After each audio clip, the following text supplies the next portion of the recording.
भारत अपनी हजारों वर्षों की विरासत को पुनर्प्राप्त कर रहा है, दोबारा उस पर गर्वित हो रहा है। बड़ा सौभाग्य है कि अभी 3 दिन तो प्रयागराज में अपने अपने राम का गुणस्तवन किया और अब भगवान ने ये आज्ञा दी है कि उनके द्वार पर भी उनका गुणस्तवन किया जाए। कल भगवान की राग सेवा का भी अवसर मिलेगा, अंदर बैठकर उनको भी कुछ जो कविताएं लिखी हैं उनको सुनाने का सौभाग्य मिलेगा।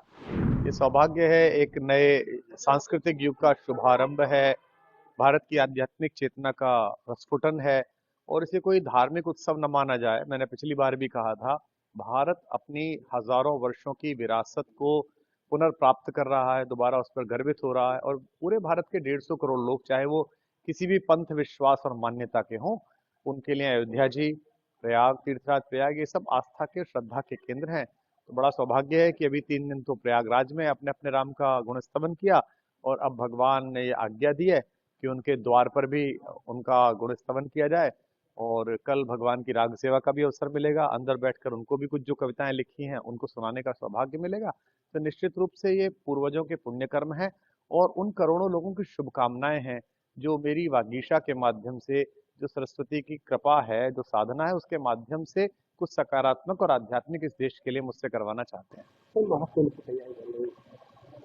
महाकुंभ बड़े वैज्ञानिक तरीके से, सुरक्षा की दृष्टि से भी सेक्टर जिस तरह से बांटे हैं, और संभवतः ये इसलिए क्योंकि जिन दो विभूतियों के और जिन कार्यकारी अध्यक्षों के नेतृत्व में काम चल रहा है, चाहे वो प्रधानमंत्री जी हों, चाहे वो प्रदेश के मुखिया योगी आदित्यनाथ जी हों, उनको निजी रूप से इन सांस्कृतिक महोत्सवों का, इन धार्मिक और आध्यात्मिक महोत्सवों का विराट अनुभव है। अपने श्रद्धेय गुरु के साथ भी एक बड़े तीर्थ क्षेत्र के कार्यकारी होने के नाते उन्होंने भी बहुत सारे कुंभ निश्चित रूप से वो गए होंगे। उन्हें पता है कि साधु संतों की क्या मान्यता है, उनको क्या चाहिए, उनका आदर कैसा है, उनका सत्कार कैसा है। मैं आशा करता हूँ ये कुंभ भारत को नई दिशाओं से जोड़ेगा और यहाँ 40 करोड़ लोग, 40 देशों की आबादी से अधिक एक साथ आकर स्नान कर पा रहे हैं। इसके लिए जिन लोगों ने व्यवस्था में अपने प्राण झोंके हैं, वे सब बिजली कर्मचारी, वे सब पीडब्ल्यूडी के लोग, सैन्य बलों के वे सब लोग, विशेष रूप से पुलिस के लोग, पैरामेडिक के लोग, जो इस दृश्य के पीछे खड़े हैं।